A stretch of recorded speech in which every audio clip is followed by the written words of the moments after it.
Hello everyone, Mo here. I just wanted to ask for a favor. If you've been listening to this podcast for a while, or even if you're just new, would you consider nominating the podcast for the ABVA Diasporan Podcast of the Year? The link to how to get that done is going to be in the show notes for this episode.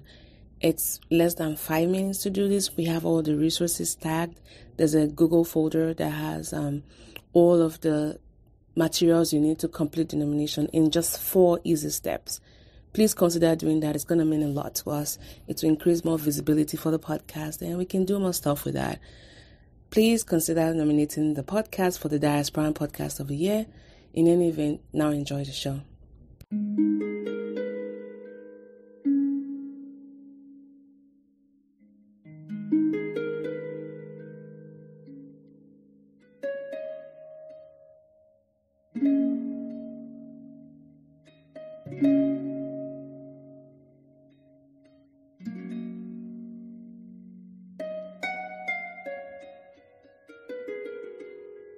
Welcome back, everyone, to the More Sibyl podcast. This is your girl, Mo, and today I am super excited to have this guest. And I know I always say I'm excited to have my guest because, for someone to come on the podcast to talk about himself, I think it's a huge deal. Let's be very frank about that. And this person, you're going to be inspired by his story, and I just cannot wait to share it with you. And special thanks to his wife for making this happen, by the way. She's been saying, you need to talk to my husband. I'm like, yes, I think we should do it. So, today's the day. Today, I'd like to just, highlight this remarkable person whose journey, I think, exemplifies resilience, compassion, and visionary leadership. They excelled, academically and athletically at Northwestern University, and now they have a diverse professional endeavors that spans home health, pharmaceutical sales, pastoral studies, and now they are diving into entrepreneurship. Their story is nothing short of inspiring. They just left their current employment, and during that time, they were tackling recidivism head on by providing educational resources to prisoners. And he's now venturing into entrepreneurship with a transportation company aimed at offering career paths to marginalized individuals while spreading the gospel. They have a huge commitment to social impact, and they also would like to illuminate the paths of hope for communities in need. Today, I'm very much thrilled to introduce my wonderful guest, Mr. Stephen A. Buckley, to the podcast. Welcome, Stephen. Thank you. I don't think I ever got an introduction like that before, so I appreciate it. But that is your life right there. And I imagine there's a lot more to you. And special thanks to your lovely wife, Dr. Jessica Peary. You all know Jessica. I'm sorry, Dr. Pro. Let's put some respect on her name. She's the FGM, seasoned scientist. She's been here on the podcast where we talked about female genital cutting and mutilation. Well, they're married, and so let's get right into it. Yes. Let's get right into it. First things first, just share a little bit about your background, and if there were other, I'm usually very interested in specific events in your childhood that may have predicted what you're currently doing right now. Yeah, that's a good question. So I grew up. So I currently live in Chicago, Illinois, but I grew up in the Dallas, Texas area. So for those people who are from the South, they know that football, American football, is really big. Thank you for clarifying down south. American football. I always do that now. I get into a lot of arguments. See, my wife, for those who don't know, is Nigerian. So football are two different things. You've learned well. Thank you, Jessica, for doing the Lord's work. A wonderful woman she is. But yeah, so, growing up down south, I grew up, in an environment where football was almost like a religion. Like Christianity was our religion down south, but football was the second religion. And so, I played football growing up from age 9, began to take it really seriously in middle school and high school, realized that I could, excel further and go to college, and ended up getting a scholarship and getting recruited by Northwestern University to play a running back and wide receiver later on into my career. But yeah, so I was able to go there studied, learning and organizational change out of the School of Education and Social Policy. So for those who don't know, it's basically like a business management major, but lots of folks end up going into consulting and different things like that. But I've kind of hopped around and done a little bit of just what I wanted to do, what interests me the most. So after leaving Northwestern, somebody told me I could be good at sales. And I said, cause I didn't know what I wanted to do, but I didn't want to be broke. I said, I want to help people, but I don't want to be broke. Amen, brother.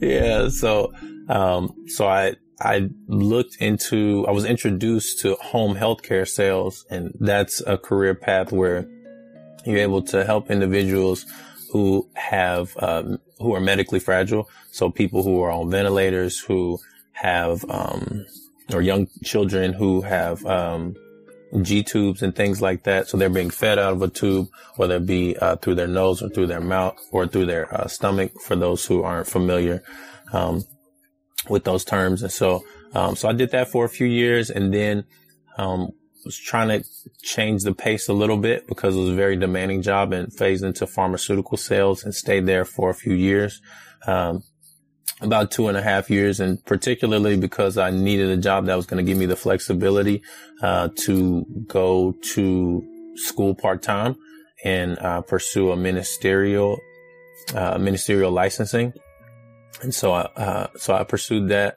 And then after that was over, I said, man, I really do not like pharmaceutical sales. I realized that was not something I wanted to do, and got reconnected with my now wife, and was getting ready to transition from, I skipped this part in the story, my apologies. Okay. But when I went into pharmaceutical sales, I moved to North Carolina. And so during that time period that I was in North Carolina, I was in a long distance relationship with my now wife. She was living in Chicago. So in my transition to Chicago, my heart began to grow this deep burden for those who are incarcerated. And I began working at the organization that I just left, that I was at for the past 3 years, which is called Edovo. They put education on tablets inside prisons and jails across America. So I was able to be on the operations team and help educate some of those folks behind bars. So that's kind of how I got where I am today.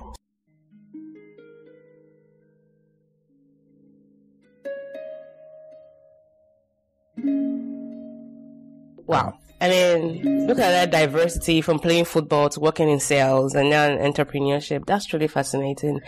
I mean, it's one thing to want to, making money should not be something anyone should be ashamed of, because we need that. The streets gotta eat. But to have that heart for, we gotta eat. We gotta eat. Yeah. A full stomach can preach more gospel, right? But then you have, I feel like there are three kinds of people.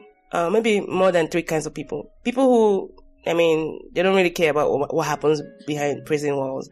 And those that are maybe directly affected by it. Maybe someone who's gone in, and then there's a third people who are really genuinely, passionate about just reforming. And I think you fall into that last, maybe a little bit of the second and third category, but it's one thing to know what's going on, but it's another thing to be passionate about it. Where does your passion for them come into place? Because again, as you can tell, I'm sure you know this already. These are people who are often looked down upon. That's right. When they do their time and come out into the society, they hardly have opportunities for jobs, and it might be be easier for them to go back into the system because, recidivism is a real thing. So what exactly about, this special population, interests you? Yeah, that's a good question, man. It's a few things. My faith is really big for me. I'm a Christian, and I believe in Jesus, and Jesus always gives us another chance. And none of us deserve another chance. And back in 2018, I think it was actually, my apologies, 2017, I was able to volunteer with a prison ministry down in south of Houston. And we went to one of the prisons down there, and I was able to go through and meet a lot of the guys and hear some of their stories. And I just realized, man, the only difference between these men behind these bars and myself and everyone else I know is they just got caught doing what they were doing. There is that 10 to 15% that have done some pretty heinous crimes, and I don't want to neglect that. But the majority are really people who have done a lot of the same things that that many of us have done. And so I think the sobering reality of the fact that, man, there's nothing that puts me above these guys. I'm really no better than them at the end of the day. I think that is one thing that draws me towards them. Growing up, also, I remember when I was probably 4 or 5, I had one of my uncles that I loved. He ended up or a couple of my uncles actually ended up going to prison, and one of them, for armed robbery, and one of them ended up being incarcerated until I was 18 years old. So my whole childhood went by. And then he was able to now he's able to be a part of my life again. But being able to see his transition coming out when I was 18 and I'm 30 years old now, and being able to see his transition has been difficult. Just looking at the different types of things he has to navigate through, and the different job opportunities that he's not eligible for. And things have worked out in a a great way for him. God has worked it out so that he could take care of my grandmother, and she really needs somebody to be a caretaker for her during this time. And that's great. But at the same time, if that wasn't the case, what would he be doing? So, that, along with the fact that a lot of my family members have struggled with addiction over the years, my grandfather died of cirrhosis of the liver because he was an alcoholic. Sorry to hear. And I never met him. I think he died. Yeah, no, I appreciate that. I think he died when I was 4. And this is your grandma's husband, right? The one in Dallas, the one you're so close to. Yes, they were not married, but yes, it was her. Yes, he was. Yes, and so, so he passed away. I was only 4 or 5 years old, but he was in a very, medically unstable condition for the last few years of his life. And then a lot of his children struggle with addiction. And so that, on top of me having the opportunity to meet these incarcerated folks and doing some volunteering, even when I was in college, meeting some of the juveniles at Cook County, as I was doing a mentoring program, that just allowed me to see that, man, like, a lot of these people struggle with addiction too. Like, their addiction has gotten them behind bars. And so just all of that together has just grown my heart and grown my burden for this population, because they're the rejects, the people who are in prison, the people who are incarcerated, the people who are incarcerated for 20 years, 15 years, and then they come out and they can't get a job, and they're 40, 50, 60 years old. Those are my uncles, if we're looking at the reality of it. So that's kind of how my heart has grown for this population. Thank you for sharing that. I mean, that's a very jarring realization I imagine you had. And I'm glad to hear that your uncle is, able to at least not go back there, because, that's usually a huge thing. And you're so spot on just the privileges, most of us have, and especially as a black male, because we know that if two kids commit a crime, the chances of the white person going to jail is probably more, a lot less, because, daddy would, pay the bills or do whatever they need to keep them from going to jail. But that luxury might not be well extended to men of color. So, and thank you for that. So, but I'm curious, from your experience with recidivism, what have you found to be the root cause behind individuals reoffending? And what is it about coming back to society that makes it very hard for them? And I had a follow-up question with that, but let's start with this one first. Yeah, no, I think it's a few factors that make it difficult for them. I think the two main things, in my opinion, is they leave prison, and when they come back home, they don't have a support system. like they don't have a familial support system a lot of times because people have passed away. People are upset with them, frankly, because, there's children who feel abandoned. There's mothers who feel abandoned. There's, fathers who feel abandoned. And so a lot of those folks who were their support system prior are not their support system any longer. And then some of those people were just toxic to begin with and, shouldn't have been in their lives as it is. And then the other part of it is there is no system in place to support them. Like there's no actual system in our government that's put in place to actually support these people when they come out. We lock people up and we allow them to do their time and serve their punishment or whatever for, say, 15 years. But then you come out and you're treated like a second class citizen. So it's not like it's like you don't really get the opportunity to say like, oh yeah, I went away. I learned my lesson. It's over. It's all good now. Now I can go on with my life and pick up where I left off. No, you don't get to pick up where you left off because now you're marked as a felon everywhere. Like everybody knows your background now. Everybody knows what you've done. You're not able to apply for some of the same, jobs, some of the same careers. You don't have access to some of the same, you can't even vote. Right. You're treated like you're not a citizen anymore. Wait, they can't even vote anymore?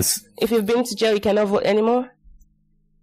What was that? If you've been to jail, you can never vote anymore? Like, you can never vote anymore? Or does it matter the kind of offenses you had? Or period, if you have a criminal record, you can no longer vote? I don't think it's necessarily that if you just have a criminal record, and I have to look at what the latest is on this, but I do know there's huge hindrances around voting, and for a while, a lot of people just were not able to vote at all. So, and then there's a lot of them have difficulties just doing simple things like, going and getting a driver's license afterwards, cause whatever offense they committed could be, hindering to that portion of it. Yeah. You need a driver's license to apply for a job a lot of times, it's just so many layers, to it. So, I think just coming out, dealing with those factors, and then realizing, okay, cool. While I was behind bars, there was education, there was resources, we had classes, we had programs. Right. We have all these things, but when you get out, you don't have those resources necessarily. So what do you do when you get out and no one is helping you? You help yourself and you go back to selling the drugs that you were selling to get locked up, or you go back to robbing people the way that you were robbing to get locked up. Because they're doing what they did to put food on their tables before. They're just going back to what they know. So.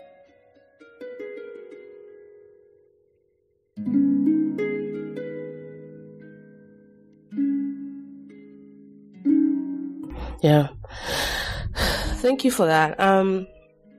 So your business model has been, to find a way to connect these people with resources and embrace them, which I think it's laudable. But how do you address these concerns of what if I open up my business to someone who's, been formerly incarcerated and I get harmed by it, or maybe they commit a crime against me. I'm just trying to protect my family.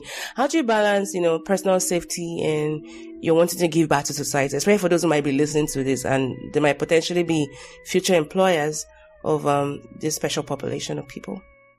Yeah, I will not act like I have it all figured out. For one, I'll start off by saying that this will a lot of this will be a new venture for me, being an employer myself, as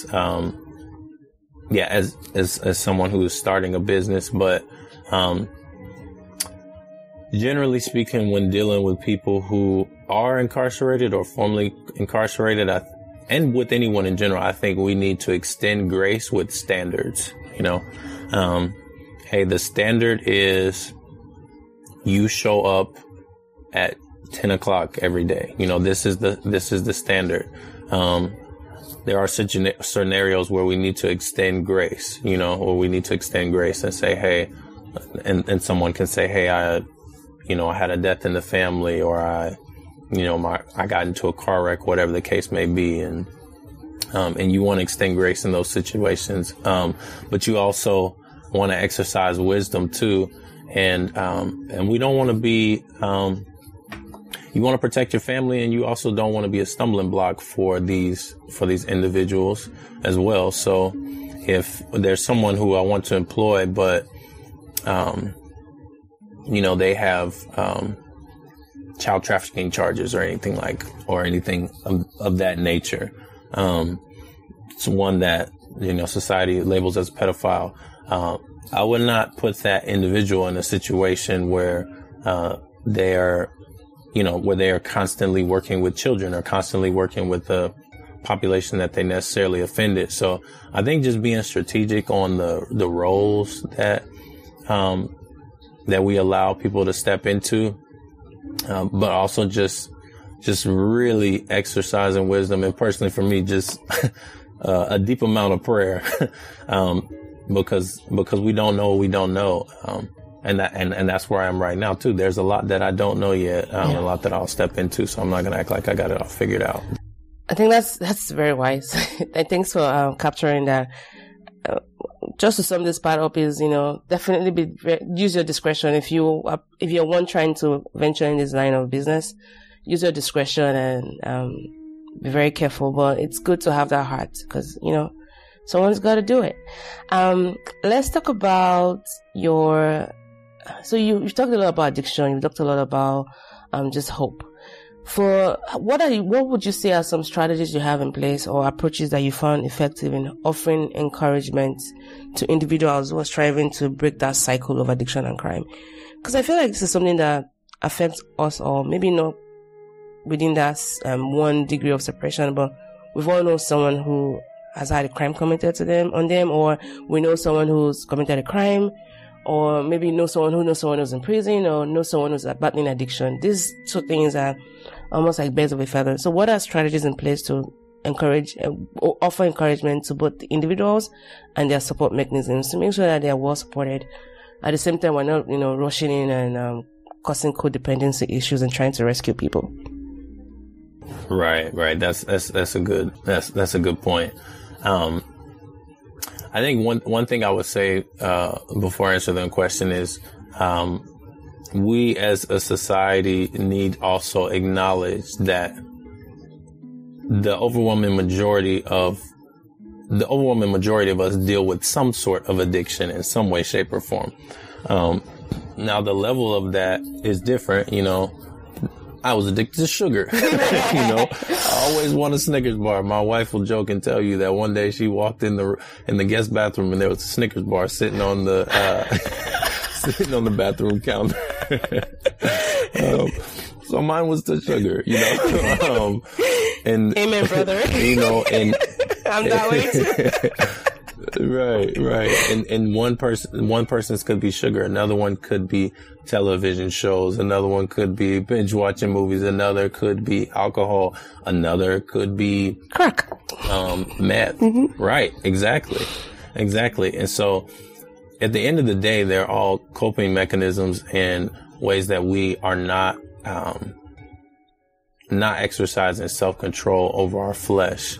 What is it? It's acknowledging what it is that we're trying to escape. And I think on on a practical level, I think just create a structure for people who struggle with addiction is good. Like creating a structure. Hey, you need to be here at this time. You need to go work out at this time. You need to have this meal, for this day, whatever it may be, but just creating a good, and stable structure for those folks.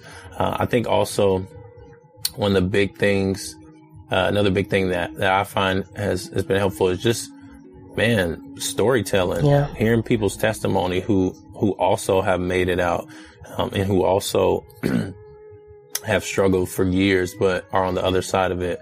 I'm just finishing up reading a book right now by a woman. Her name is Texas Strady, and she was in and out of prison and was an addict for basically age 15 to her mid 40s. And now she's in her mid 50s and she's finally free. She finally broke the cycle. And so telling those stories and reminding people that your story's not over until your casket closes. And then finally, the last thing I would say is dealing with unresolved trauma. I think that a lot of addiction and a lot of substance abuse comes from, is a response to unresolved childhood trauma a lot of times. It doesn't necessarily have to be childhood, but unresolved trauma. So going back to those situations and emotionally, spiritually, or just on an actual practical level, going back and even talking to the individual about it if the opportunity presents itself, and confronting that trauma and confronting that pain is key to a lot of people's freedom. Whew. Man, Stephen, you've unboxed a lot of things today. How do we unpack that? So, thank you, by the way. Thank you. Those were great points. And I loved your analogy of addiction. And you're so right. My addiction could be something that is a little bit more acceptable. Like, if I'm sipping my sugar, drink, people don't tend to look at me like, as opposed to like me snorting cocaine, like right in front of my boss at work, Addiction is still addiction. It doesn't make yours, holier than the other person. And I think looking through the eyes of compassion and, providing support without being, creating a situation where there's codependency. And I also loved your point about dealing with childhood trauma. There's a lot of how we were raised and the things we picked up from our environment, how that really affects our trajectory as adults. But that doesn't mean that hope is lost. Seek the help you need. If it's therapy, counseling, prayers, deliverance, a mixture of all those 4 things we just mentioned. But do not discount how your childhood has shaped you as an individual. And there's this channel on YouTube that I follow, Soft Wipe Underbelly, and he works in Skid Row, and he brings all kinds of stories. I mean, if you're not emotionally stable, do not even tune on that channel. He talks to pimps, child prostitutes. I didn't even think it was possible to put those 2 words together in a sentence. And if you were to run a string through all of their stories, one of the common things they have was they were all abused as kids. And you hear them say, well, my father raped me as 4, but it wasn't a big deal. And I'm like, it wasn't a big deal at 4? Like, or I started having sex when I was 6. And I'm like, those are not normal. Like, and the way they talk about the story, just gloss on over, and then you see their current trajectory as adults. And so, childhood trauma plays a huge role. So please, if you're listening to this, seek that help, because it's so, and do it safely, in the safety of a licensed professional. So that way you're not just re-traumatizing yourself. Okay. And thank you, Stephen, for that. Yeah. Thank you, Stephen, for that. Wow. You've talked a lot about your faith. And I like that for you. And I know that you and your wife are people of faith, and I know that plays a significant role in your life. So how did you come across? I imagine that, okay, let me just assume perhaps you grew up in faith, and then you had to find what that was going to be like for you. Not the corporate faith you had under your parents or those that you were, with. So, what is your faith? What's your practice like these days, and how do you describe that faith? And how do you see it intersecting in your work? That's a good question. And your assumptions are very true.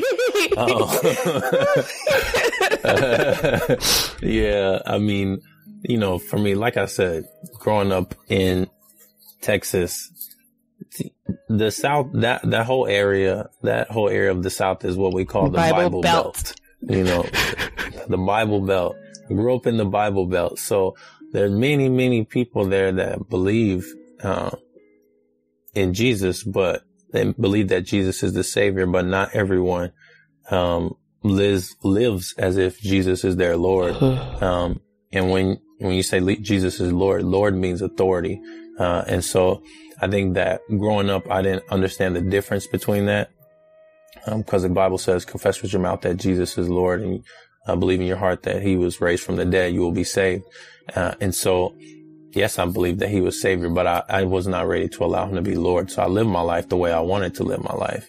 But it wasn't until I went away to college and was playing football, and, you know, my parents dropped me off in Chicago, Illinois after leaving Dallas, Texas. And now I'm just sitting in a room and I'm thinking to myself something that both of my parents said at some point in time. We're like, at the end of the day, when it's all said and done, it's just going to be you and God. That's something that they used to repeat to me a lot. And I remember after my first day at Northwestern on campus, and it was time to go to sleep, I remember just sitting in my room by myself and thinking like, wow, this is it. It's just me and God. There's no one else here. Nothing else matters right now. And so I think that was a tension point for me to realize, man, I really need to start taking my life seriously. I really need to start taking God seriously, because if I don't take him you know, there's so many things that are put in place that we see in society, we see as restrictions. We're like, oh, God just doesn't want us to have fun. He just doesn't want us to step outside the box. He doesn't want us to do this and do that. And what I realized over time was it was protection, and a desire that God has for me to be everything that he's called me to be. Yeah. And so present day, I would say it 100%, everything I do now with my work intersects with my faith. So the name of the company, the LLC that I just opened up, is called DBE Logistics. It stands for Driven by Eternity. Like, we don't just drive because this is a transportation company. We drive because we are seeking to eternally please the Father in heaven. And this isn't just about earning another buck or providing a job, but it's about changing people's lives and changing people's lives for eternity, not just for present day. So, wow. So everything intersects. I love that. Like, it's not trying to dichotomize your life as, oh, this is Stephen, the entrepreneur. This is Stephen, the Christian. It's Stephen, a child of God, and everything you do from there, you know, it just emanates, you know, Christ, and that's beautiful. And I think, there's this quote by C.S. Lewis on, you know, Christianity. And, you know, I always try to remember what that quote is, you know, something about, let me try. I believe in Christianity, yes, as I believe that the sun has risen, not only because I see it, but because by it I see everything else, you know. And I think that's just how to live life. That's good. So. That's powerful. Thank you. I didn't come up with that, C.S. Lewis there, so thank you. Rest in peace, Clive Staples Lewis. Amen. So you've done, I mean, you've walked paths that, you know, you shouldn't be here today. And by being here, I mean, like, you know, all together, like you look all together. You've, you know, played football and in a prominent position at a top university. You've seen the world, you know, through the lenses of those who have offended and reoffended. And here you are still standing. How did you, especially when you were playing football and being in college, how did you come out unscathed, you know, by, you know, and I hate to be very, what's the word? What's that thing? Stereotypical, you know, as a black male, you know, you could be someone's baby daddy by now. Like, so let's just say it like that. What were the mechanisms? And I'm saying this for parents who might have kids, you know, who they're worried about, especially being black in the US. What held you together during those times? Man. Yeah. I think I can take no credit. I can take no credit other than the mercy of God, because the Lord knows I was living my life how I wanted to. I was doing what I wanted to. I was partying how I wanted to. I was sleeping around how I wanted to. And like you said, like, yeah, I should have a child by now. Yeah. I should be, you know, I could be dead by now, you know, being put in these different predicaments. And, but it's really the mercy of God. If I'm just being honest, I just think it was my parents' prayers. I think my parents' prayers were just holding me. I think my parents' prayers were holding me until I could pray for myself. And when I started doing that, I think that's when things actually started to change. So that is all I can say. The one thing I can say is, I think playing football helped me specifically stay away from drugs. So, which is ironical though, because I hear the other way, but God kept you. He did keep me. I mean, there are a lot of football players who do drugs, but, it's just such a physically intense sport, and there was a lot of drug tests and things like that, randomized drug tests. And so I was always afraid of that, on top of the fact that I saw the side effects that some of my family members were dealing with. So I think seeing that, it's like, oh Lord, I don't want that.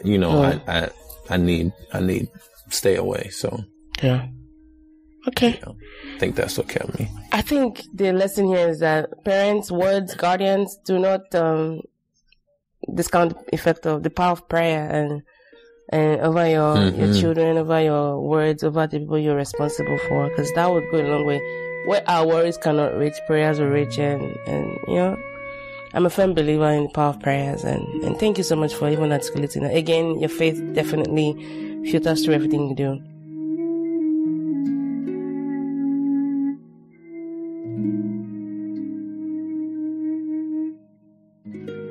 As we kind of tie down the conversation and get you off on your merry way, even though I've really been enjoying my time together with you in the studio.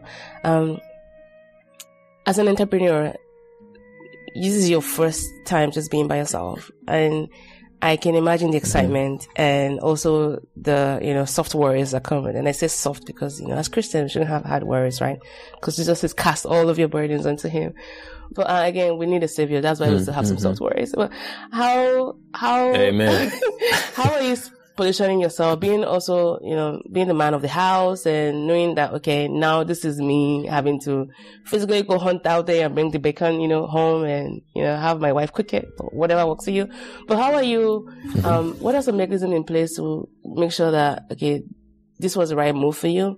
And what encouragement would you provide to those who are living corporate jobs, 9 to 5 with guaranteed salary, to now pursuing that path of entrepreneurship, which comes with a lot of hurdles?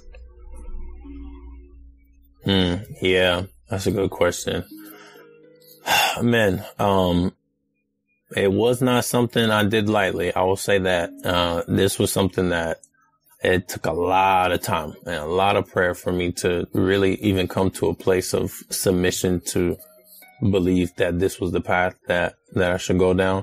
I think a few years ago when this idea for this company first came up, 4 years ago, I had a whole bunch of zeal, but I had no wisdom. I was excited. I wanted to do it tomorrow, but I didn't realize like, man, I need to figure out what it means to be married and how to provide for my family and to be a support for my wife. As she was going through and working on her doctorate in public health at the time as well. And so I think what I would say to, anyone else thinking about this journey is, on a practical level, financially prepare for it, make sure you have income saved up for the rainy days, the days in the months when income won't be coming in. But also, God has provided, with my wife as well in her role in her career too.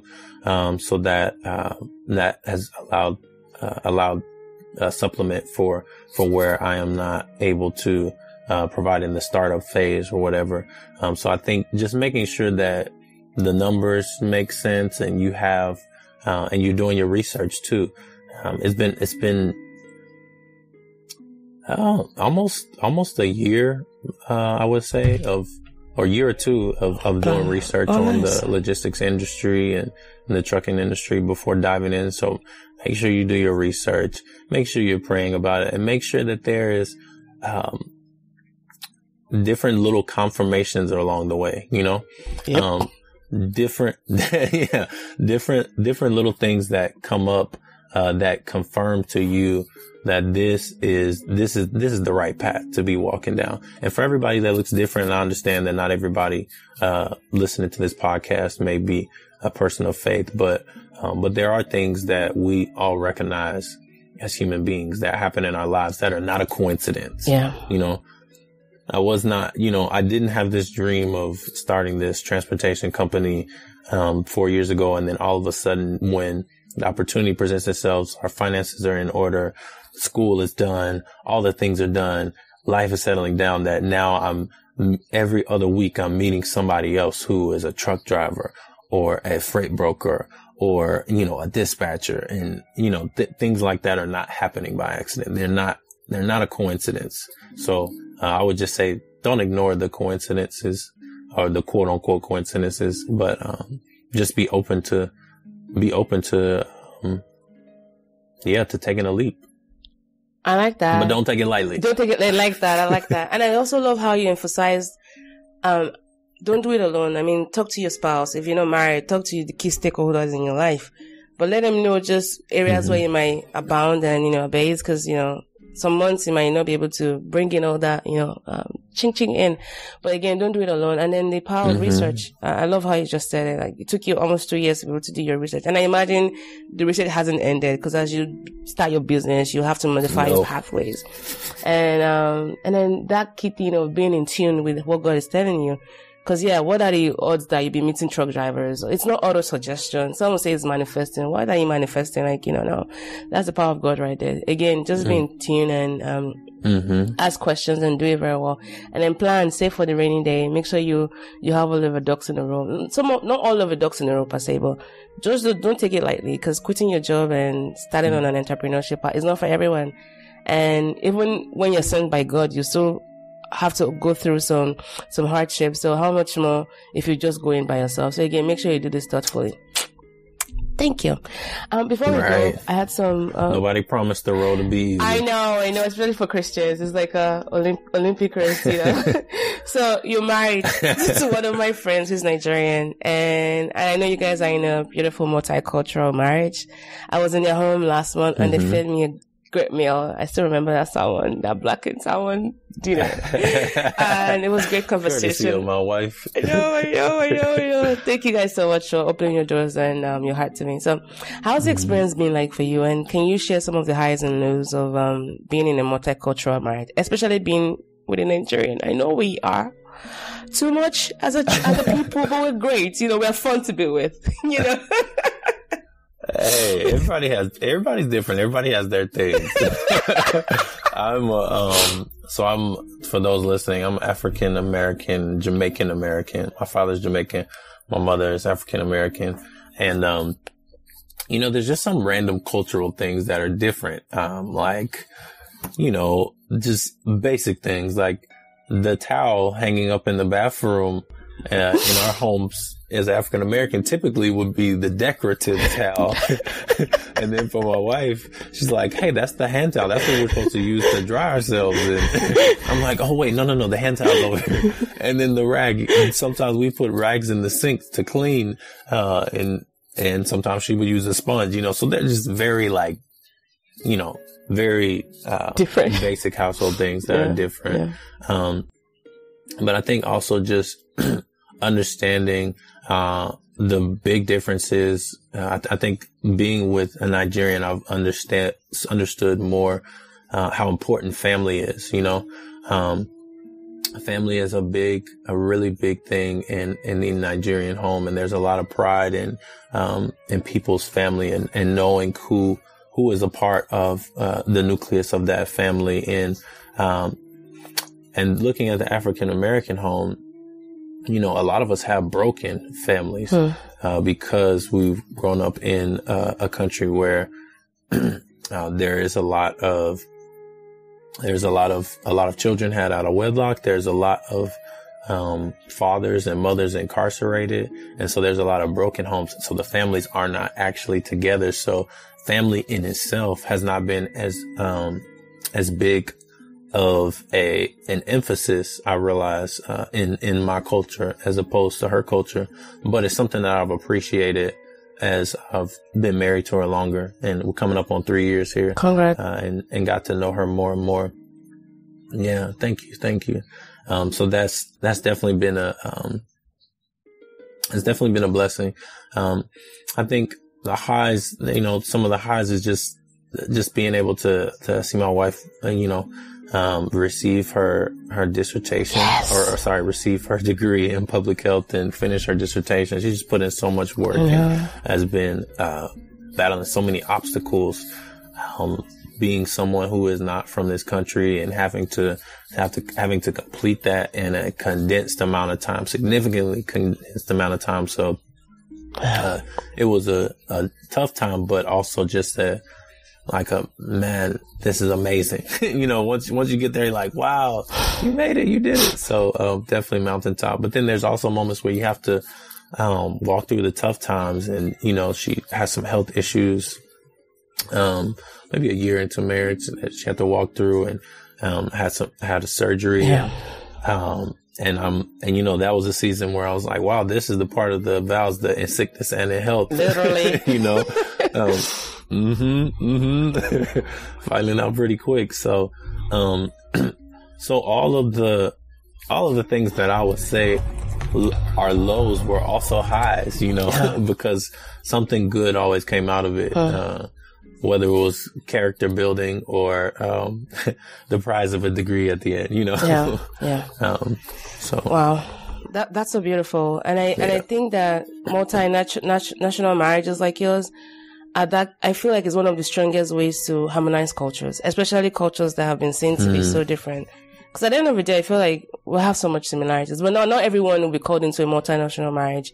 So the hope is that I think, embracing people and realizing that culture is just a way of expression. Like, get to know people for who they are, and because people are still people and countries are country. And I just loved how you talked about, even though there are differences, but the commonality is the love and the willingness to learn about the other person's, culture and what their ways of doing things are. It's so different from yours, but we can come up with a third way, or I can just accept that, okay? Now we're going to be using that towel, it's not going to be just decorative. And I'm sure those are like low-hanging fruits of examples to use, but the hope is that it's a learning process, but it's something that it's feasible, right? Thank you. Thank you. 100%. Now, being black in America, as you know, is an extreme sport, right? Let's thank God for Jesus. And I imagine. Say it again. And I imagine that there's a layer of carefulness that comes with you being a black male, right? And I feel like there's an attack on masculinity these days in so many ways. And this is not even the episode to start unpacking that. And I had so many other questions. Well, in the interest of time, how do you prioritize self-care and mental health, especially while navigating that complexity of being a black man in America? And how do you, let's just start with that. Self-care and mental health. Yeah. Because it seems like I can sense that you have it. Because you've talked about mental health and trauma. And these are not conversations men, especially black men, are comfortable talking about. How did you get here, Stephen? Walk us through that process. Yeah, I think just being okay to acknowledge that you're not okay, for me, I think, taking the time out to I try to be very, diligent with caring for myself. So there's things that I do that I know will just make me feel good long term. Working out 5 days a week, that's going to make me feel good. I'm going to be in a great mood. I'm going to sleep well. I'll be upbeat. Waking up early. If I wake up early, I have time to read. I have time to pray. I try to wake up around the same time every morning. So just taking that time. And then that's also the time when the world is quiet. Nope, my phone's not ringing. Emails aren't coming through. Nobody's bothering me, but it's time for silence and solitude. And I can sit with my thoughts and I can sit with God and, really, just really take time to reflect and think. So doing things like that. I think also counseling is very helpful. I had thought about counseling for years. And then, I remember one of my friends when I was, working in pharmaceutical sales. One of my coworkers is a really good friend of mine and actually a brother in Christ. He ended up committing suicide, and that really, thank you. That really messed me up, and I was really confused and just like, whoa, this is a lot. This is a lot to handle. So, just acknowledging, man, I'm not okay with this and I need help. So just going to counseling. So I went to counseling and did that for maybe a little over a year. And I'm going back here and there. Haven't for the last few years. Haven't necessarily seen a need for it in the season, but sometimes for some people it's just rhythmic for them, and that's what they do on a weekly or monthly basis. And if that's what you need, then that's what you need. But I think we all need to take time to know ourselves and study ourselves. I think I've tried for many years to be, a student of myself. Yeah. What I mean by that is, what can I do? What can I take away, or what can I add on to my life? And now let me study how that thing, being added on or taken away affects me. And so whether it be taking away the TV in the morning, taking away reading in the morning, taking away prayer in the afternoon, working until 6 or working until 4, whatever the case may be. But just studying yourself, I think is big. And then, man. Yeah. And I think just growing up Black, man, you just grow up with your parents telling you the truth. Like, when a police officer pulls you over, keep your hands on the wheel. Say yes, sir. Say no, sir. Don't look at them too long. Just so many different things, that I think I'm probably still working through today, to be honest. Yeah. Thank you.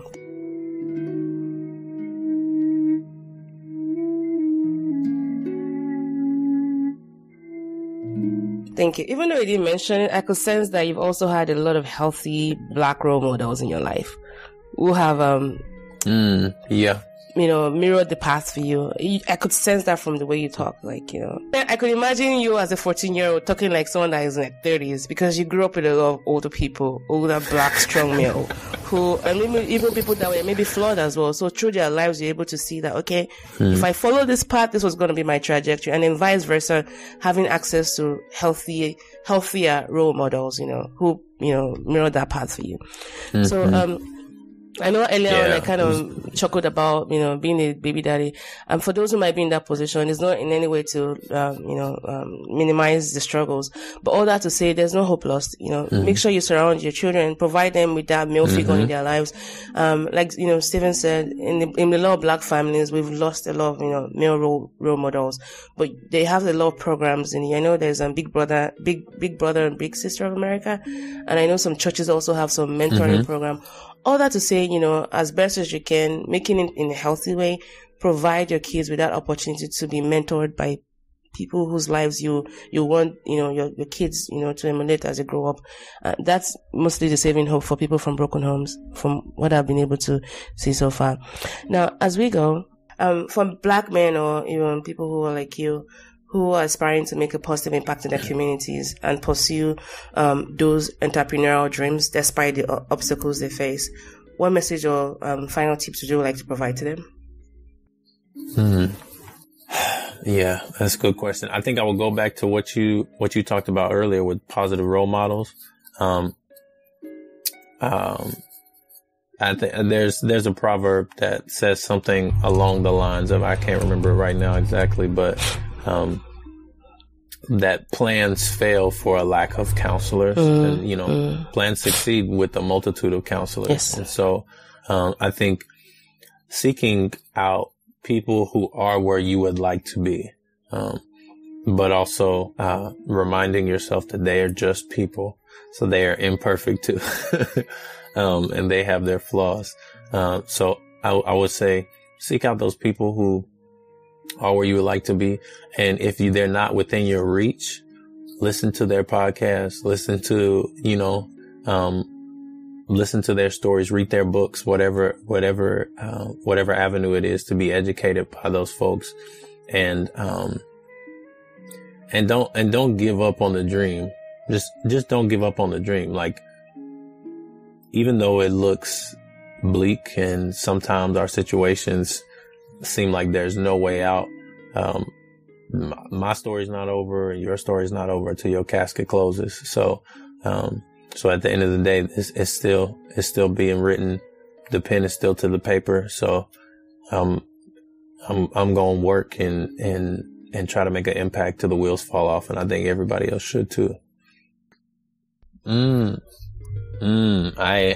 do love to read. Yes.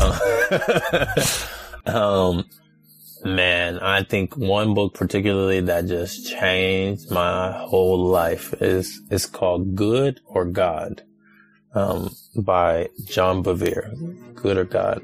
The concept of it is like, there are a lot of good things in the world, and there are a lot of good things that you can do. And yeah, and that's great. And there's lots of good careers you can step into, good ministries, good education that you can have. But at the end of the day, we need to step into what's God's will for our life. Cause if not, we're going to feel unfulfilled forever. Yeah. Yeah. And we'll always be seeking other validation. So I think that's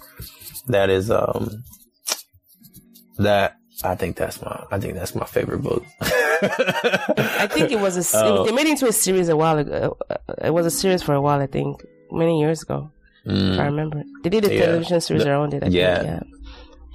Oh, okay. I didn't even know about that. The other book that I would say is a really good one. Just for anybody, who is Black and a male and of faith, is Urban Apologetics, by, I think it's Eric Thomas. Really good book to, Eric Mason? There's a lot of, is it Restoring Black Eric Mason, sorry. I said Eric Thomas. Eric Mason, sorry about that. No, you're good. Thank you.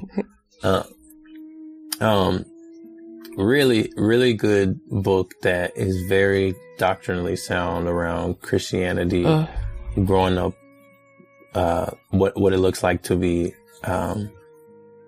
really, to be a Black person and a Christian, and what the roots came from, where our roots are from. And, it's just very foundational. So, definitely one that I would recommend. Great. Thank you so much. These are really good resources, and I'm going to tag them in the show note. Now, as you go real quick, looking back on our discussion today, what do you hope listeners take away from your story and experience? If there's one thing you hope they're able to take away. The one thing I want everyone to take away is, you need more grace and more mercy extended to you than you think. And you should extend more grace and more mercy to other people than you think. I think a lot of times we're very quick to judge, and we have a lot to say about, the decisions people make. But at the end of the day, that person that we're judging has been us before. And at the end of the day, that person could be us at the drop of a hat. All it takes is a little bit of pride and a little bit of arrogance, and the fall will happen after that. So, yep. That's so true. Imagine if all of our errors were projected, public for the world to see. Who's going to be able to stand? So grace and mercy. I love that. Now, looking ahead, what are your hopes and aspirations for yourself and the community you have been called to serve? Man.